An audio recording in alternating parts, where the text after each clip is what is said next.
lagi di Radio Podcast 5.0 BMKM FKM Universitas Sriwijaya. Tempat kita ngobrol santai tapi penuh makna seputar isu-isu kesehatan masyarakat. Nah, karena ada kata pepatah, tak kenal maka tak sayang. Perkenalkan, aku Clara Palanita Nur dan partner aku Penny Gupitasari selaku host pada Radio 5.0 pagi hari ini. Nah, bener banget nih Kak Rara. Jadi di episode kali ini kita bakal bahas tentang topik yang bener-bener penting nih teman-teman bagi kehidupan kita sehari-hari, terutama kita sebagai mahasiswa. Oke, dengan temanya adalah dari polusi ke solusi, membangun kesadaran mahasiswa terhadap udara bersih. Nah, tentunya kita nggak sendiri nih kali ini Kak Penny. Kita ditemani narasumber keren kita pada pagi hari ini. Kira-kira pemirsa di rumah dan teman-teman yang ada di ruangan penasaran nggak ya? Wow, Kak Penny, karena banyak yang penasaran, jadi beliau adalah Dokter Engineering Bijak Riyadi Ahadito SSI ME, seorang dosen di Fakultas MIPA Universitas Sriwijaya. Dan beliau menempuh S1 Kimia di Institut Teknologi Bandung. Dan tidak sampai situ saja teman-teman, beliau menempuh S2 dan S3 di Osaka University Jepang. Wow, keren banget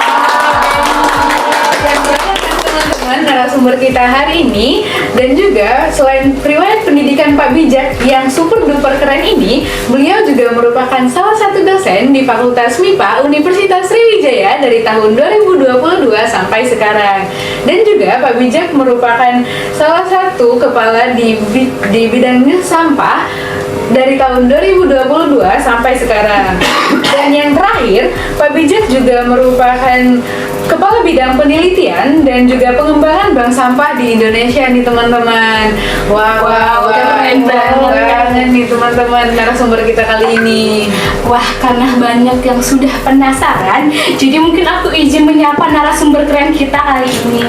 Halo Pak Bijak, apa kabarnya? Alhamdulillah lumayan baik. Wow, kok lumayan baik nih Pak. Gimana tuh? Ya biasalah lagi musim sakit ya. Kebetulan beberapa hari kemarin sempat sakit. Ini masih ada bawaan sisa-sisanya. Oke, gak apa-apa nih Pak. Semoga cepat sembuh dan cepat pulih ya Pak. Amin. Oke, sebelumnya kami ucapkan terima kasih banyak nih kepada Pak Bijak karena sudah meluangkan waktunya untuk mengisi Radio 5.0 pada pagi hari ini. Betul banget Pak. Dan karena tema kita ini hari ini adalah tentang polusi udara dan solusi nih yang bisa kita lakukan. Dan untuk membakar semangat kita punya tagline menarik nih. Tagline kita, Clean Air, Bright Mind, and Better Future. Oke, aku setuju banget nih sama Kak Rara. Dengan tagline kita barusan, itu bisa membangun semangat kita untuk bisa mengobrol lebih dalam lagi nih tentang udara bersih bersama Pak Bijak. Nah, Kak Penny, karena sepertinya pemirsa yang ada di rumah dan teman-teman yang ada di ruangan sudah penasaran. Jadi mari kita masuk ke pembahasan kita pada pagi hari ini. Oke, Pak Bijak, aku izin bertanya, kalau kita berbicara nih Pak terkait udara, pasti yang pertama kali terlintas di pikiran kita semua butuh udara bersih, ya nggak apa ini? Iya, bener banget nih Kak Rara. Oke, tapi sayangnya Pak, sekarang ini polusi udara itu makin sering kita dengar dan bahkan sama-sama kita rasakan nih Pak. Jadi sebenarnya aku izin bertanya terkait apa sih yang dimaksud dengan polusi udara itu dan apa sumber-sumber utama yang dekat nih dengan kehidupan para mahasiswa khususnya. Oke, jadi kalau untuk polusi udara sendiri ya, jadi sesuatu yang tidak seharusnya ada di udara ya, atau sesuatu yang merupakan zat-zat yang berbahaya bagi manusia tapi ternyata ada di udara, itu bisa kita kategorikan sebagai polusi udara. Ya, jadi dia bisa berupa gas, bisa berupa cairan yang tersubstansi, atau bisa juga padatan. Ya, kalau yang gas misalnya sisa pembakaran yang tidak sempurna seperti gas karbon monoksida atau gas-gas nitrogen oksida itu termasuk polusi. Kalau yang padat mungkin bisa berupa debu atau mungkin bisa berupa sisa jelaga ya dari kendaraan itu juga termasuk polusi udara. Kalau yang cairan tersuspensi mungkin ada sisa-sisa minyak yang tidak terbakar gitu ya, bahan bakar yang tidak terbakar, kemudian terkeluar melalui knalpot, lalu dia tersuspensi di udara, itu juga termasuk polusi udara. Nah, kan tadi Bapak bilang bahwasannya polusi udara itu partikel yang ada di udara, dan tadi Bapak juga sebut bahwasannya banyak jenis-jenisnya gitu ya Pak. Terus kalau misalnya kita kaitkan nih, kenapa sih polusi udara itu suatu hal yang penting untuk kita sadari, khususnya di kehidupan kita nih Pak? Ya, jadi kalau kita kan sebagai makhluk hidup ya perlu bernapas tentunya ya. Kalau misalnya udara yang kita hirup itu banyak polutannya, banyak racunnya gitu, tentunya akan berdampak gitu untuk kesehatan kita. Ya, jadi kalau kita bisa melihat di indeks kesehatan udara ya, kalau saya nggak salah namanya, itu bisa dicek dari BMKG, biasanya ada datanya. Nah, kalau misalnya konsentrasi polutannya ini masih ada pada rentang yang aman, maka kita akan merasakan udara itu lebih lebih segar gitu. Dan kalau misalnya dia sudah mulai naik nih polutannya, maka sudah mulai tidak enak. Apakah mungkin ada aroma yang tidak enaknya gitu, atau mungkin sedikit lebih berat gitu untuk ditarik napasnya gitu kan. Itu memang pastinya efeknya akan langsung berasa ke kita sebagai manusia. Wow, keren banget nih teman-teman penjelasan dari Pak Bijak. Kalau udara bersih itu tuh penting banget bagi kehidupan kita, terutama untuk pernapasan kita, karena kita butuh udara yang bersih untuk menjadi kehidupan kita lebih bersih juga. Karena kalau udara kita itu tuh kurang bersih atau itu tadi tuh di atas standar udara kita, itu bisa membuat pernapasan kita itu lebih berat dan juga itu bisa mempengaruhi kesehatan kita nih teman-teman. Oke, dengan berakhirnya penjelasan dari Pak Bijak tadi mengenai polusi udara itu sendiri dan sumbernya apa dan juga dampak dan penyebabnya itu apa, maka berakhir juga segmen pertama kita. Dan jangan lupa saksikan segmen berikutnya, karena di segmen berikutnya itu lebih menarik lagi nih teman-teman.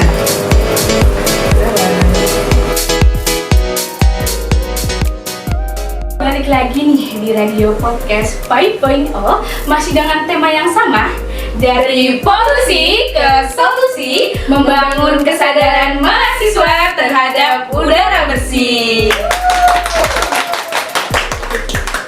Oke, Pak Bijak, tadi kan kita udah bahas nih terkait apa itu polusi udara, terus sumber-sumber yang dekat nih dengan kehidupan mahasiswa.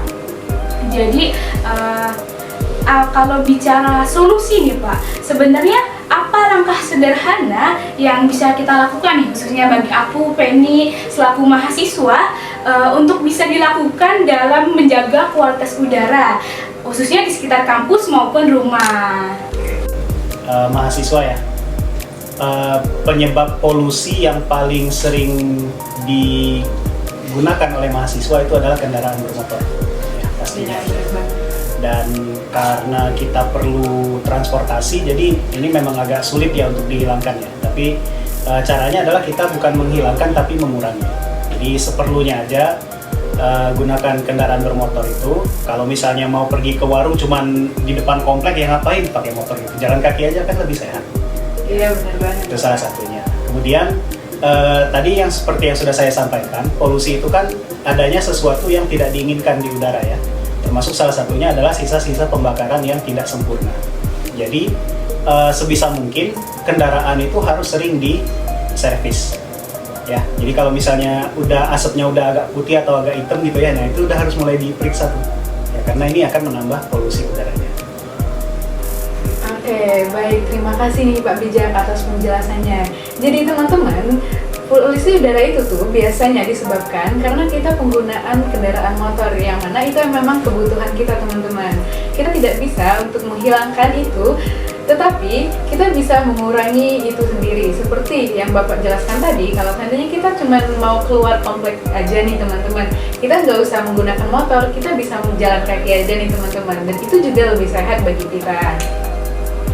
Oke, Pak Bijak, sekarang tuh lagi rame banget nih Pak tentang ekoenzim. Bisa tolong dijelaskan nggak Pak? Apa sih Pak ekoenzim itu sendiri, dan bagaimana sih Pak penggunaannya? Kok ekoenzim itu bisa membantu mengurangi polusi Pak, serta bisa menjaga lingkungan kita menjadi lebih bersih lagi Pak? Betul banget nih Pak, kayak kayaknya aku sering banget nih Kak sama Penny lihat di media sosial terkait orang-orang tuh gunain ekoenzim Pak. Jadi sebenarnya apa sih Pak ekoenzim itu dan bagaimana sih cara pembuatannya? Oke, ekoenzim itu sebenarnya ini udah agak di luar pengetahuan saya ya. Jadi kalau untuk ekoenzim sendiri biasanya dia dibuat dari limbah ya. Jadi limbah organik itu difermentasikan dengan bakteri tertentu. Nah, nanti dia akan menghasilkan zat kimia tertentu ya. Nah, yang mana zat kimianya nanti bisa yang mana zat kimia tertentu ini tadi dia bisa digunakan sebagai pembersih, bisa digunakan sebagai pupuk juga kalau saya nggak salah.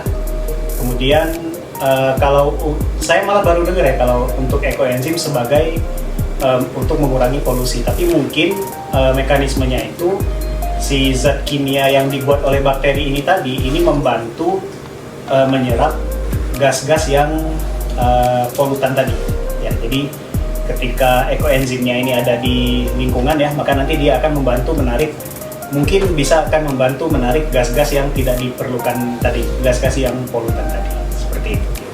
Oke, terima kasih Pak Bijak atas penjelasannya. Nah teman-teman, keren banget kan penjelasan dari Pak Bijak barusan.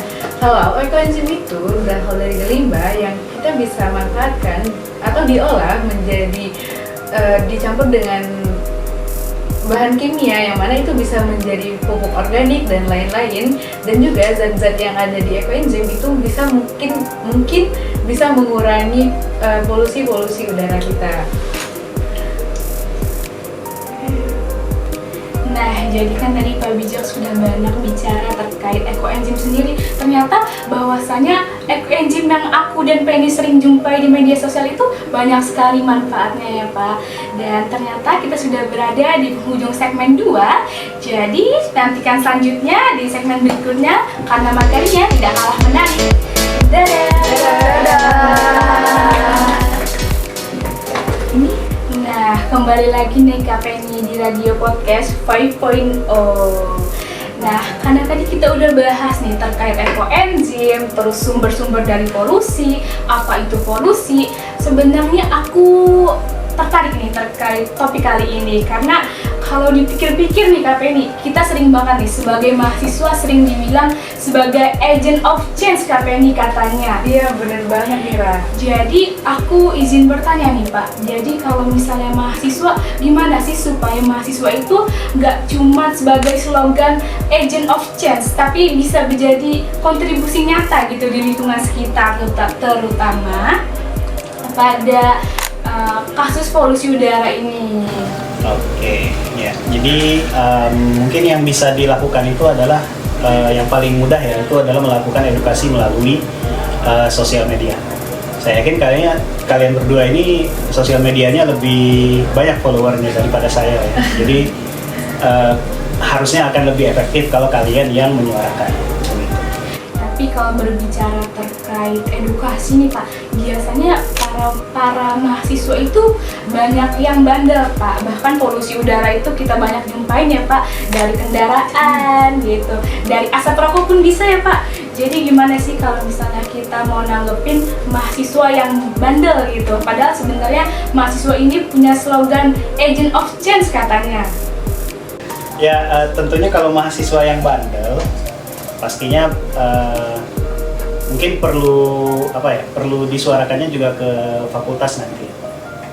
Jadi kalian mungkin melalui himpunan jurusan atau melalui organisasi mahasiswa begitu ya, bisa minta ke jurusan atau ke fakultas itu untuk membuat mungkin peraturan, bisa menambahkan peraturan untuk mencegah terjadinya polusi seperti itu. Oke, baik nih Pak. Selain itu ada lagi nggak Pak cara lain? Kan tadi edukasi udah, kalau seandainya edukasi itu tidak bisa berjalan dan mungkin bisa bikin peraturan, atau ada cara lain nih Pak yang lebih mudah lagi yang bisa kita lakukan untuk itu? Ya, kalau saya selama ini prinsipnya untuk perubahan itu ada 3 tahap ya.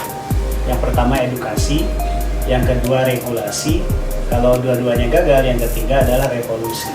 Jadi kalau misalnya kalian sudah sudah melakukan edukasi, sudah mengajukan ke ke petinggi gitu untuk membuat perubahan dan ternyata masih stuck, ya udah berarti sisanya tinggal revolusi nih. Tinggal gimana kalian mau mendeskripsikan revolusinya itu seperti apa. Apakah dari kalian dulu yang mau gerakan misalnya FKM semuanya jalan kaki gitu. Tapi dari Palembang kasihan juga sih ya. Benar, Pak. Ya pokoknya ya apalah yang bisa kalian lakukan itu. Misalnya FKM hari Sabtu semuanya jalan kaki gitu kan. Nah, itu kan revolusi juga. Meskipun memang jumlahnya kalau kita lihat tidak terlalu banyak ya kalau dibandingkan dengan populasi secara umum. Tapi yang jelas adanya revolusi itu, adanya gerakan yang terlihat oleh masyarakat itu bisa menjadi sesuatu yang menginspirasi. Wah, menarik banget pemirsa. Jadi kata Pak Bijak sendiri bahwasannya ada langkah-langkah yang bisa kita lakukan. Yang pertama, edukasi, regulasi, dan revolusi. 3 langkah penting sebenarnya. Simpel ya Pak, tapi bermakna. Jadi kalau bisa kita ambil makna, langkah kecil itu bisa berdampak banyak loh Kak Penny ke depannya. Iya, bener banget. Jadi kedepannya harapannya mahasiswa nggak cuma slogan agent of change gitu, tapi bisa berdampak nyata nih buat kedepannya. Oke, karena tidak berasa kita sudah sampai di penghujung segmen 3. Jadi nantikan kisah selanjutnya.